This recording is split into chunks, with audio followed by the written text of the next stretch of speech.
Hello everyone, welcome back to our channel Prep IAS और मैं राहुल सिंह आप सबके साथ एक बार फिर अपने कॉम्प्रिहेंसिव कोर्स ऑन सीसैट पे।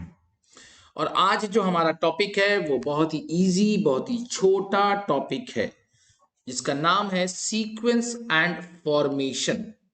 ये जो टॉपिक है ये काफी छोटा टॉपिक माना जाता है, बट अगेन मैंने हमेशा कहा है कि छोटे और बड़े का जजमेंट हम लास्ट में करते हैं। जो भी हो, रीजनिंग में मैं ये कोशिश कर रहा हूं कि मैं तुम्हें नंबर्स ऑफ सम्स ज्यादा करवा सकूं, क्योंकि वो प्रैक्टिस क्वेश्चंस का जो आपको इश्यू हो रहा है तो मैं ज्यादा से ज्यादा क्वेश्चन सामने करवा। राइट, तो आइए शुरुआत करते हैं अपने टॉपिक से। और सबसे पहले आज मैंने थोड़ा सा और स्टैंडर्ड किया है चीजों को। तो सबसे पहला set, sequencing and formation. What is sequencing and formation? तो पहले आप ये समझिए, सीक्वेंस का मतलब आपको पता है कि जब भी आप किसी चीज को एक ऑर्डर अरेंजमेंट में करते हो, जब भी कोई चीज को अरेंज करते हो in a proper order, that is what we say a sequence. Yes और नो? चाहे वो अरेंजमेंट ऑफ लेटर्स हो, चाहे वर्ड्स हो, चाहे नंबर्स हो, what ever it can be, but उस सीक्वेंस का एक लॉजिकल मीनिंग होना चाहिए। This is the logic. मतलब हम जो यहां पढ़ेंगे वो वहां यहां पे पढ़ेंगे सीक्वेंस। सबसे पहले हम क्या पढ़ेंगे? सीक्वेंस। और सीक्वेंस जो होता है इट शुड बी लॉजिकल। मतलब जब भी आप किसी चीज को अरेंज करते हो तो उसका जो मीनिंग होगा it should be a logical meaning, it should have some logical meaning. ठीक है, ये नहीं कि कुछ भी आप अरेंज करते। जैसे हम लोग पढ़े हैं कि मान लो मंडे को आपको अरेंज करना है, तो we all know that Monday को जब अरेंज करते हैं तो 720 वर्ड बनता है ना? कुछ भी हो सकता है, उल्टा भी बन सकता है, but they all are not logical, only Monday is logical if I can say. तो लॉजिकल वर्ड जो बनेगा वो अपने को चेक करना, वो देखना है। ठीक है, अब इस लॉजिकल की कड़ी में आप लेटर्स के भी सीक्वेंसिंग कर सकते हो, वर्ड्स के भी कर सकते हो, और आप आगे भी हम लोग देखेंगे अल्फा न्यूमेरिक हो सकता है, दोनों हो सकता है। तो इस तरीके से बढ़ेंगे। तो सबसे पहले हम बात करेंगे लॉजिकल सीक्वेंस ऑफ वर्ड्स। पढ़िएगा, as the name implies, in this type of problem, a sequence is formed with a certain number of words given in such a way that a particular arrangement of the words gives a logical step by step completion of the process or the activity described। मतलब यहां पे कुछ words दिए और उस word को इस तरीके से अरेंज करना है कि वो पूरा जो अरेंजमेंट हो वो एक प्रॉपर मीनिंग दे, या किसी प्रोसेस को बताए, या किसी एक्टिविटी को बताए। Yes, are you getting my point? तो जैसे अभी अब मान लो मैं तुमसे पूछूं, फॉर एग्जांपल मैं यूपीएससी की बात करूं, तो मैं तुमसे कहता हूं कि जीएस पेपर 1, जीएस पेपर 2,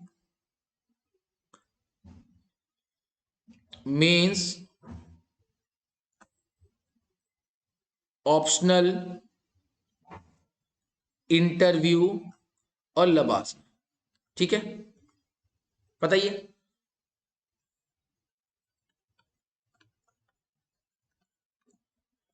तो अगर मैं इस चीज को फॉलो करूं, मैं अगर मान लो ये तुमको किसी भी ऑर्डर में दिया, तो तुम्हें पता है ना कि सबसे पहले जीएस 1 आएगा, फिर जीएस 2 आएगा, फिर मैथ्स आएगा, सॉरी मेंस आएगा, फिर ऑप्शनल है, फिर इंटरव्यू है, फिर ये है, और फिर आप एक आईएएस ऑफिसर बनकर निकल जाते हो। तो ये सीक्वेंस है। There are different words, but आप पहले मेंस फिर लबासना तो नहीं हो सकता, तो इसके एक सीक्वेंस बनते हैं, है ना? तो उसी तरीके से हर चीज का एक सीक्वेंस बनता है। आइए क्या बोलता है? Arrange the following words in a logical and meaningful order. Travel है, डेस्टिनेशन है, पेमेंट है, बर्थ है, रिजर्वेशन है, अवेबिलिटी ऑफ बर्थ है, सीट यस फॉर रिजर्वेशन। तो मान लो जब तुम कहीं जाना चाहते हो तो सबसे पहले तुम्हारे दिमाग में क्या सीट आएगा, रिजर्वेशन आएगा, पेमेंट आएगा, डेस्टिनेशन आएगा, कि ट्रैवलिंग आएगा? जल्दी से बताओ। तो भैया ये पूरा का पूरा एक जर्नी की बात हो रही है ना? और सर सबसे पहले हमें ये सोचना पड़ता है कि मुझे जाना कहाँ है। अगर मैं यहां बैठा हूं और मुझे आपसे मिलने आना है तो मुझे जाना कहाँ है? वो डेस्टिनेशन होता है सबसे पहले। कोई दिक्कत। जैसे ही आप डेस्टिनेशन देख लेते हो, उसके बाद आप क्या करते हो, आप जाओगे कैसे ये सोचते हो। पक्का है ना। हमें ये पता है, मान लो मैं कोलकाता में हूं, मुझे दिल्ली जाना, तो मेरा डेस्टिनेशन है दिल्ली। जाऊंगा कैसे भाई? तो जाऊंगा या तो फ्लाइट से जाऊं, या तो बाई रोड जाऊं, जनरली नहीं होगा, या तो मैं ट्रेन से जाऊं। तो ट्रेन में जब जाऊंगा तो मैं आईआरसीटीसी के साइट में खोल के पहले अवेबिलिटी चेक करूंगा। ऐसा तो नहीं है ना कि पहले रिजर्वेशन कर दूंगा, पेमेंट कर दूंगा, अवेबिलिटी बिना देखे। तो सबसे पहले हम जाकर अवेबिलिटी देखते हैं, अवेलेबिलिटी देखेंगे, कोई दिक्कत। उस अवेबिलिटी के बाद हम रिजर्वेशन करेंगे। अच्छा, रिजर्वेशन पहले करेंगे कि पेमेंट पहले करेंगे? रिजर्वेशन पहले होगा कि पेमेंट कैसे पहले होगा? सर, जब हम अवेबिलिटी देखेंगे तो हम पहले पेमेंट करेंगे। जब पेमेंट करेंगे तब मेरा रिजर्वेशन कंफर्म होगा, मुझे सीट नंबर मिलेगा, और फिर हम सामान उठाएंगे और ट्रैवल करेंगे। यही तो ऑर्डर फॉलो करेंगे ना मेरे भाई। Are you getting my point? तो सबसे पहला होता है डेस्टिनेशन, अवेबिलिटी, फिर पेमेंट, फिर रिजर्वेशन, फिर बर्थ नंबर, और फिर ट्रैवल। तो आंसर क्या होगा ये? मैं चाहता तो आपको यहीं पे कहानी खत्म कर देता, लेकिन भाई ये तरीका नहीं होता सीखने का। हमेशा जब भी करो तो पूरा कंसेप्ट को सीखो। एग्जाम हॉल में स्मार्ट बनो ना भाई, मेरे को कोई प्रॉब्लम नहीं, जब रिवीजन करो तो स्मार्ट बनो।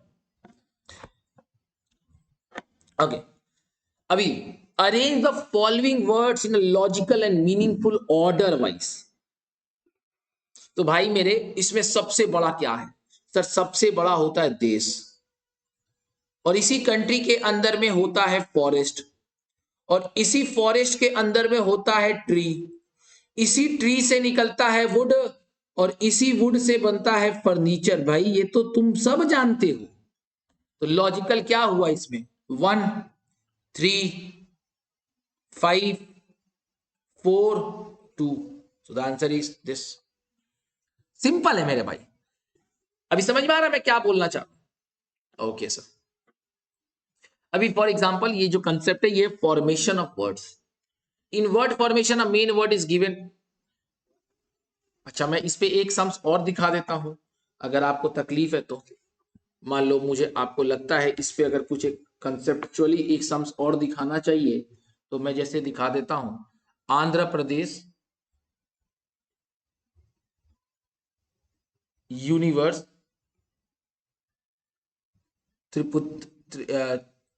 तिरुपति, तिरुपुरा लिख रहे थे, तिरुपति वर्ल्ड और इंडिया। तो सबसे बड़ा कौन होता है? सबसे बड़ा तिरुपति है? नहीं ना। सबसे बड़ा क्या है? इंडिया है। हाँ, वो अपने दिल के लिए जरूर है, बट लॉजिकली सबसे बड़ा कौन है?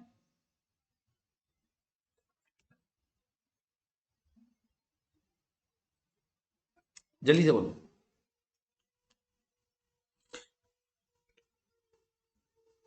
सर, सबसे बड़ा है वर्ल्ड कि यूनिवर्स? जल्दी जल्दी यार। सबसे बड़ा वर्ल्ड नहीं होता ना, सबसे बड़ा यूनिवर्स होता है। सबसे बड़ा होता है यूनिवर्स, उसके बाद आता है वर्ल्ड, उस वर्ल्ड के अंदर में है इंडिया, इंडिया के अंदर में है तिरुपति, और आंध्र प्रदेश के अंदर में तिरुपति। तो देखो बेटा, हमेशा ऑप्शन को देखना। It can be like this also ना, 1, 2, मतलब ये जो सीक्वेंस है ये ऐसा कुछ हो सकता है ना, universe, world, India, Andhra Pradesh और तिरुपति। ये हो सकता है। सर ये भी तो हो सकता है, उल्टा भी हो सकता है, तिरुपति से निकलेंगे तो आंध्र प्रदेश में पहुंचेंगे, आंध्र प्रदेश से निकलेंगे तो इंडिया में पहुंचेंगे, इंडिया से निकलेंगे तो वर्ल्ड पे आएंगे, वर्ल्ड से बड़ा यूनिवर्स। मतलब असेंडिंग ऑर्डर और डिसेंडिंग ऑर्डर दोनों फॉलो हो सकते हैं। तो ऑप्शंस जरूर देखना, ऐसा कभी नहीं होगा कि आपको दोनों ऑप्शंस देगा। तो इस बात पे आप थोड़ा ध्यान रखना। क्या मेरी बात समझ में आ रही है मैं क्या बोल रहा हूं? अभी मान लो एक क्वेश्चन है, मैं आपको दिखाता हूं।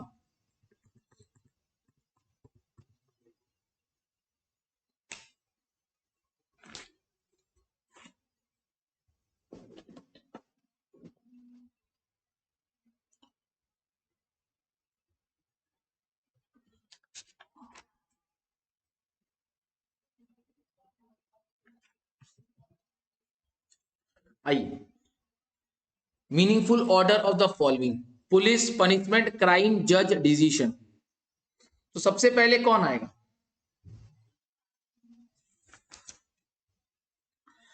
सबसे पहले पुलिस आता है कि पनिशमेंट की पहले क्राइम? सर, क्राइम होगा तो पुलिस आएगा, पक्का ना? बोलो ना मेरे भाई। पुलिस आएगा तो वो तुमको पनिशमेंट देगा क्या?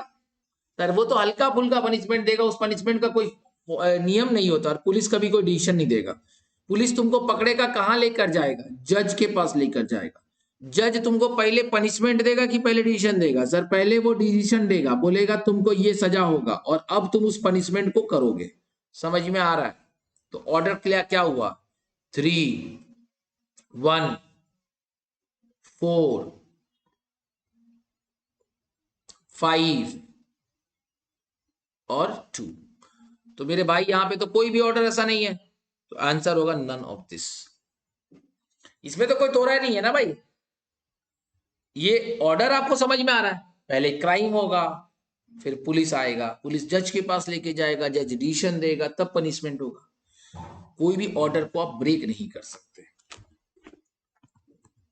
आइए, write the following words according to dictionary.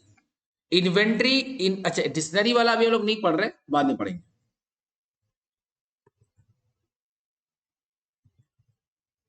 ये last, logical and meaningful order of the following word is poverty, population, death, unemployment, disease.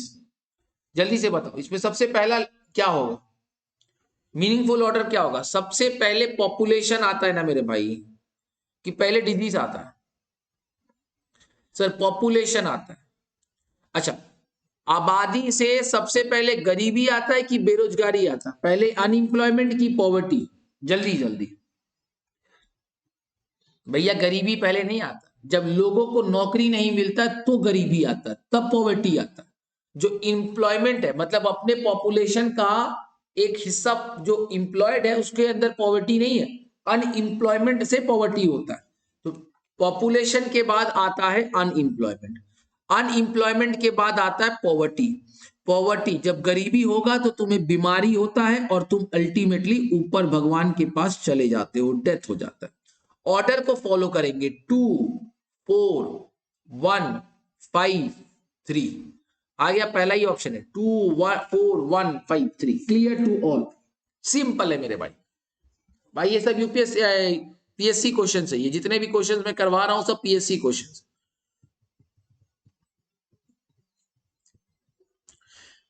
तो अब हम आगे बढ़ेंगे अपने नेक्स्ट कड़ी की तरफ, जिसका नाम है फॉर्मेशन ऑफ वर्ड्स। तो वो तो लॉजिक आपको समझ में आ गया, अब इसका कोई लिमिटेशन हो नहीं सकता जितना प्रैक्टिस करोगे। फॉर्मेशन ऑफ वर्ड्स, तो वर्ड्स का फॉर्मेशन करना है। अभी देखो इसमें क्या बोल रहा है, which word from the following can not B form.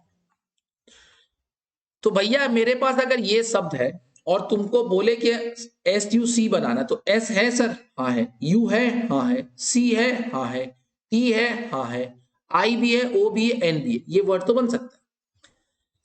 C भी है, O भी है, I भी है, N भी है, S भी है, ये भी बन सकता है। C है लेकिन A नहीं है, A तुम्हारे कंस्ट्रक्शन में नहीं है, मतलब ये वर्ड का फॉर्मेशन नहीं हो सकता, आंसर हो गया। इतना ही है। क्या पूछा? Can not B form. क्या पूछा? Can not B form. बात समझ में आ रहा? तो जो लेटर आपके ओरिजिनल में नहीं है उससे आप नया शब्द कैसे बनाओगे? आइए, which one of the following measures words can be form, क्या बन सकता है? ए है, हाँ है, एस है, हाँ है, लेकिन एस तो यहां 2 बार है, लेकिन यहां एस 1 बार है, ये वर्ड नहीं बन सकता। आइए इधर देखते हैं, एम है, ए है, एस है, टी भी है, ई भी है, आर भी है, सर ये वर्ड बन सकता है। लेकिन हम आगे चेक कर लेते हैं। एम यहां पे 2 बार है जो कि इधर नहीं है, यहां पर एल है जो यहां नहीं है। मेरा बात समझ में आ रहा है कैसे बन रहा है ये चीजें? ओके सर, अभी क्या बोल रहा है, इस क्वेश्चन को थोड़ा ध्यान से देखना। If it is possible to make a meaningful word with the first, fourth and seventh, तो फर्स्ट वर्ड क्या है? फर्स्ट वर्ड है आई, फोर्थ वर्ड है ई, उसके बाद क्या बोला 7, तो 4 5 6 7 आर, और फिर बोला 11th, 11th में कौन है टी, यही तो है ना। These are the words which we are, these are the letters which we are getting, I, E, R and T. Which of the following will be the third letter of that word?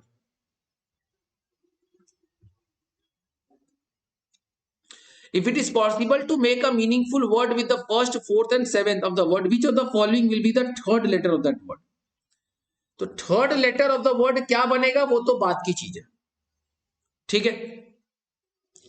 If more than one such word can be formed given M as the answer.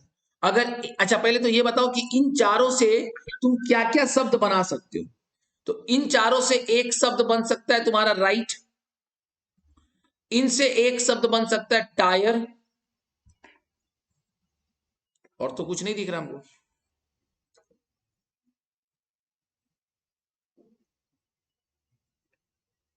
ठीक, अगर एक से ज्यादा word बना सकते हो तो तुम्हारा आंसर होगा एम, और अगर एक से ज्यादा वर्ड नहीं बना सकते and if no such word, कुछ भी नहीं बनेगा, तो आपका आंसर होगा एक्स।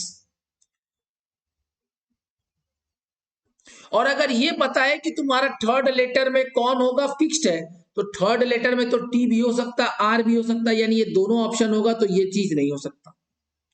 और ये बात अग्री हो रहा है कि यहाँ पे एक से ज्यादा वर्ड हो रहा है, तो ये ऑप्शन हो सकता है। बात समझ में आ रहा है क्या? देखो थर्ड लेटर पे तो टी भी आ सकता है, आर भी आ सकता है, तो ये दोनों को तुम टिक नहीं मार देंगे ना, है कि नहीं। अब दूसरा ऑप्शन क्या बोलता है कि अगर एक से ज्यादा वर्ड है तो तुम एम आंसर दे दो। तो एक से ज्यादा वर्ड आ रहा है मेरे पास, दो वर्ड फॉर्मेशन हो रहा है, और बोलता है कि अगर एक भी वर्ड फॉर्म नहीं हो सकता तो एक्स का आंसर दे दो। मतलब अगर 0 है वर्ड का फॉर्मेशन तो एक्स, 1 है तो टी और आर में से कोई एक जाएगा, क्योंकि दोनों में से कोई एक ही बनता, और अगर 2 है तो आंसर हो गया तुम्हारा एम। अभी लॉजिक समझ में आया क्वेश्चन का? अगर सिर्फ एक वर्ड बनता राइट, इसका मतलब 1 वर्ड फॉर्मेशन है, तब आंसर क्या होता टी। अगर सिर्फ बनता टायर, तो 1 वर्ड फॉर्मेशन है, तब आंसर क्या होता आर। क्योंकि दोनों वर्ड बना तो बनेगा एम, क्योंकि 2 बना, और अगर एक भी नहीं बनता तो आंसर होता एक्स। अब लॉजिक समझ में आया? तो मेरे लिए तो यहां पर आंसर एम ही होगा, क्योंकि यहां पे 2 वर्ड फॉर्मेशन हुआ है। पक्का? आइए अभी क्या बोल रहा, how many meaningful English words can be formed by using the letters of the word elephant. तो एलेफ से क्या क्या बना सकते हो सर? एलेफ से एक बनेगा हमरा प्यारा लीप, दूसरा बनेगा PALE पेले, तीसरा बनेगा पील, और कुछ,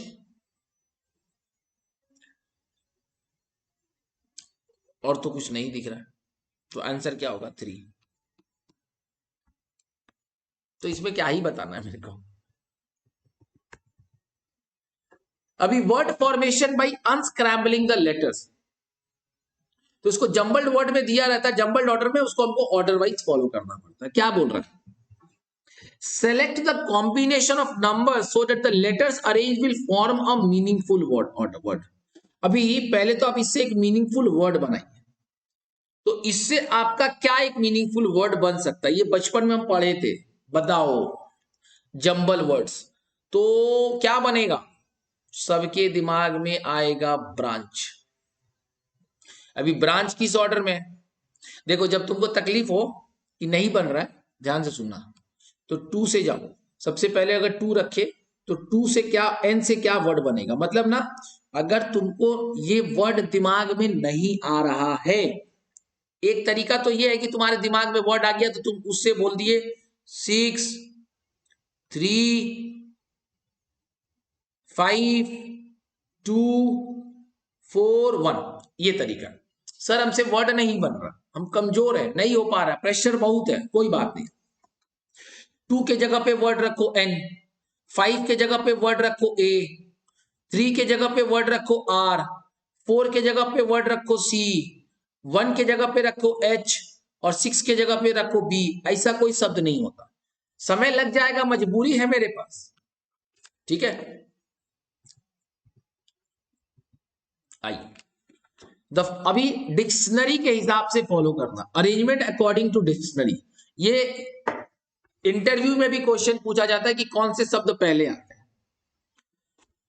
तो हमें पता है ई, इसमें पहले तो कॉमन खोजो, तो टी तक पहले कॉमन है सबके साथ।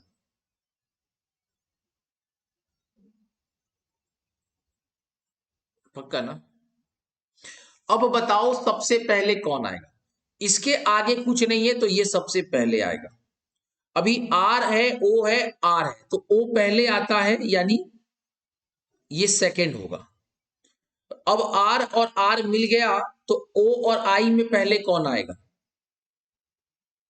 आई पहले आएगा, और फिर कौन आएगा? ओ आएगा। तो ऑर्डर क्या होगा?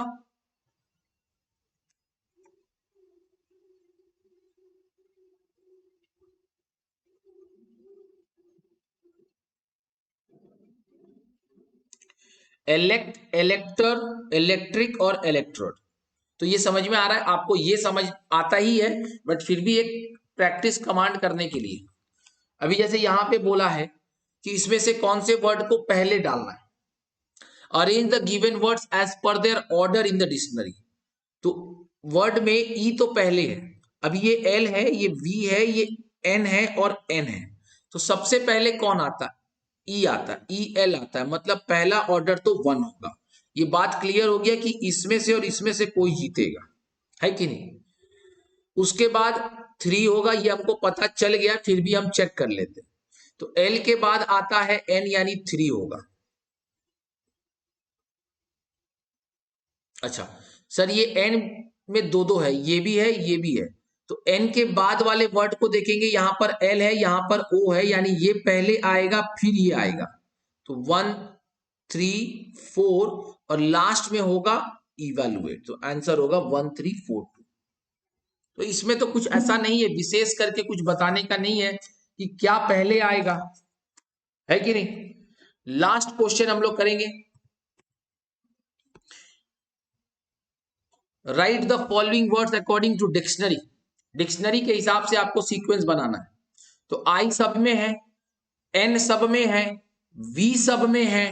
तो अब आया मेरे पास नेक्स्ट वर्ड, तो यहां पर है, अंडरलाइन करेंगे, ई ओ आई और ए। तो सर ये तो श्योर हो गया पहले आएगा फोर, यानी सबसे पहले आएगा डी।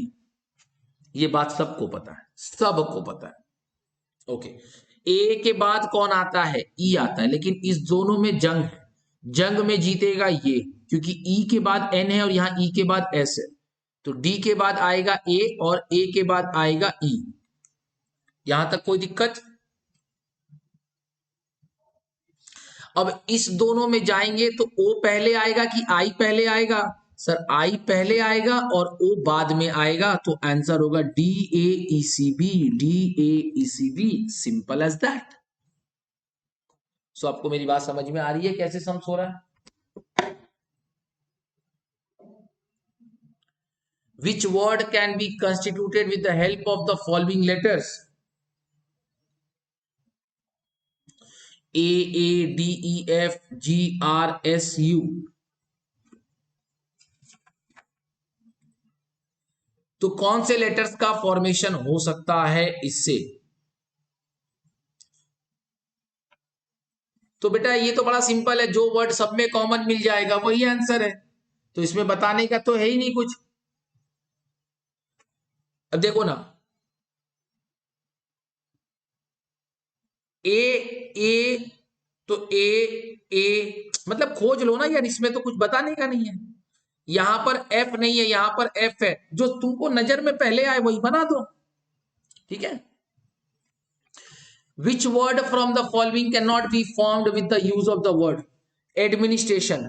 एम है मेरे पास, आई है मेरे पास, एन है मेरे पास, डी है मेरे पास, ये बन सकता है। राशन की बात करेंगे, आर भी है मेरे पास, ए भी है, ये पूरा ही राशन है, तो छोड़ो ना यार, इतना कौन देखता है। Station, S T A T I O N, ये भी है। Minister, minister M I N I S T, E नहीं है सर, ये जो ई है ना ये इसके अंदर में नहीं है, तो आंसर होगा तुम्हारा ये। तो ये नहीं हो सकता, ये नहीं हो सकता, ये नहीं हो सकता, आंसर होगा तुम्हारा ये। सो मैंने करीब करीब 15 सम्स करवाए हैं और आपको पता भी नहीं चला होगा इसमें कितने आसानी से आपने सम्स को कर लिया। मैंने कहा ही था छोटा चैप्टर है, बट मैं नंबर्स अच्छे रखूंगा ताकि आपके को घर पे वापस प्रैक्टिस करने का जरूरत नहीं पड़े। Thank you so much everyone for joining the class.